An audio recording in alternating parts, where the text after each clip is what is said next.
It's time for business, and Emmanuel Abajuyafi has joined me, and it's all about fuel prices. Other pumps, apparently, they're going up. Well, it looks quite dicey, I should say, because, you know, if you remember, the Finance Minister, Ken Ofori-Atta, increased the energy sector levy, which itself is a component of the price build-up of petrol. Now, oil marketing companies are saying they're going to add up the costs of that increase. You can't blame them. Somebody's going to take that. All right, you take it away. Thank you very much, and thanks for joining me on Business Tonight. Oil marketing companies say they would pass on the full cost of the recent increases in the energy sector levies to customers. Some of the oil firms today started reviewing prices at the pumps to reflect prevailing circumstances. This was after the National Petroleum Authority directed them to apply 20% on each litre of diesel and petrol. We'll hear from the Chief Executive of the Association of Oil Marketing Companies, Kweku Ajimandua, in a bit. First, this is a Business Desk report. Sources say the National Petroleum Authority last Friday directed various oil marketing companies to start applying the revised energy sector levies. Per the communication, each oil marketing company was expected to add 20 pesos to each litre of petroleum product. This should mean that a litre of petrol and diesel would be sold at 5 cedis 39 pesos from the current price of 5 cedis 19 pesos. It should also mean that a gallon of petrol and diesel could be selling at 24 cedis 25 pesos. Oil marketing firm Shell has taken the lead by increasing each litre of petrol and diesel by 19 pesos effective September 1, 2019, resulting in the service stations around the country adjusting their prices as displayed on their boards, as super goes for 5 cedis 38 pesos and diesel for 5 cedis 38 pesos. However, Joy Business is learning that other major oil firms are expected to review their prices later today. A kilogram of LPG should also go up by 8 pesos. Some of the oil marketing companies have told Joy Business that it might be difficult to absorb the expected increase. This is because its margins and profits have not been that good due to the increased competition in the sector. There are currently more than 100 oil marketing companies operating in the country. Most industry players will be looking at the industry leader, GOIL, as to whether it would increase its price or it may absorb it, a move which will influence others. Joy Business is also learning that prices could have gone down if it had not been the application of these levies as announced in the supplementary budget. The development could lead to some marginal increase in the cost of living, and some transport operators may be forced to increase their fares as a result of this development. Now, so there were reports that because of the intense competition in the sector, majority of oil marketing companies may not absorb the cost. But Chief Executive of the Association of Oil Marketing Companies, Kweku Ajimandua, tells Joy Business they can no longer prevent consumers from paying for the real costs. When it's due to the taxes, which was mentioned mid-year by the Honorable Minister for Finance. And, you know, as a practice, before we put in the pricing with the taxes, we need to have parliamentary approval of the taxes and the President's assent.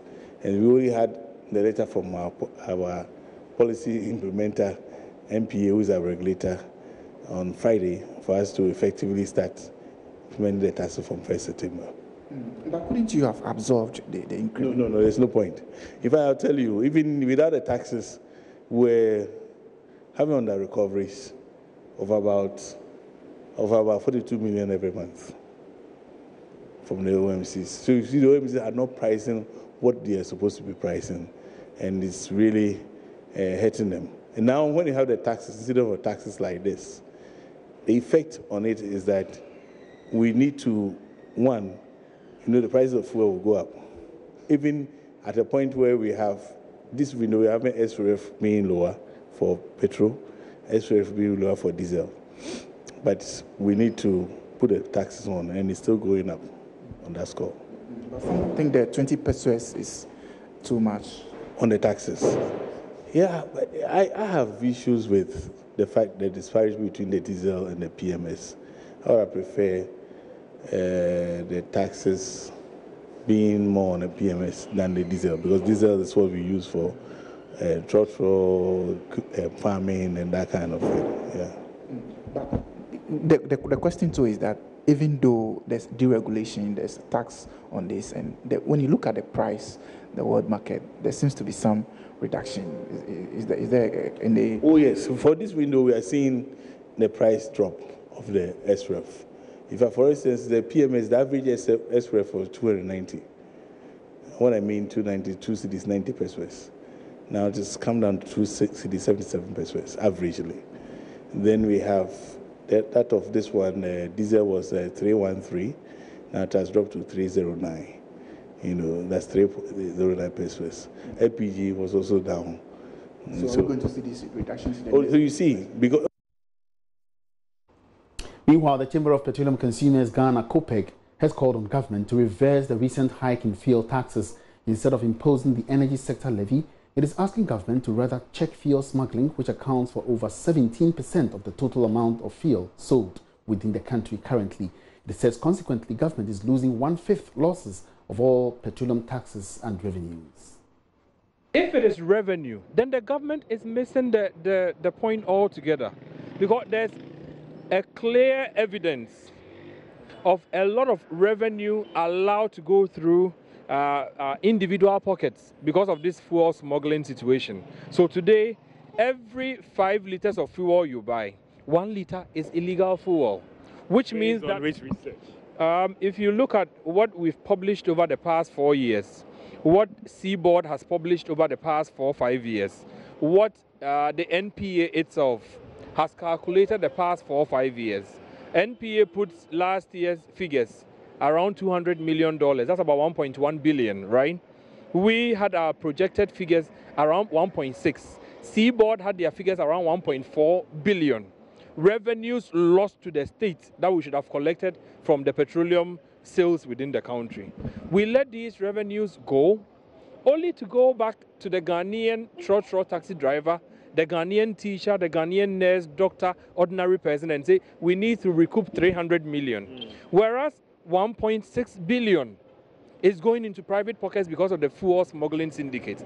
We have said that the president should step in and stop any senior government appointee or person involved in this fuel smuggling. If that is done today, tomorrow there may be a certain price parity across pumps. But so long as you allow people to just push fuel through without taxes, without it being tested, without these fuels being accounted for properly, what happens is that the consumer is at risk because the fuel is not tested. What happens is that the government loses that revenue because the government cannot even trace where the fuel came from and how it's being sold on the market. Clearly, if it is the issue of revenue, there exists a current revenue stream that the government should be able to generate more than enough without increasing taxes. Away from fuel prices now. In our local wrap tonight, palm oil imports reach 50,000 tons annually. Details and others next.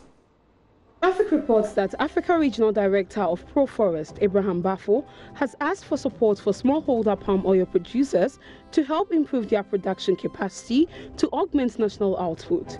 Due to production shortfall, he explained that the country imports about 50,000 tons of palm oil every year to meet demand, especially in the healthcare, pharmaceutical, and body lotion industries.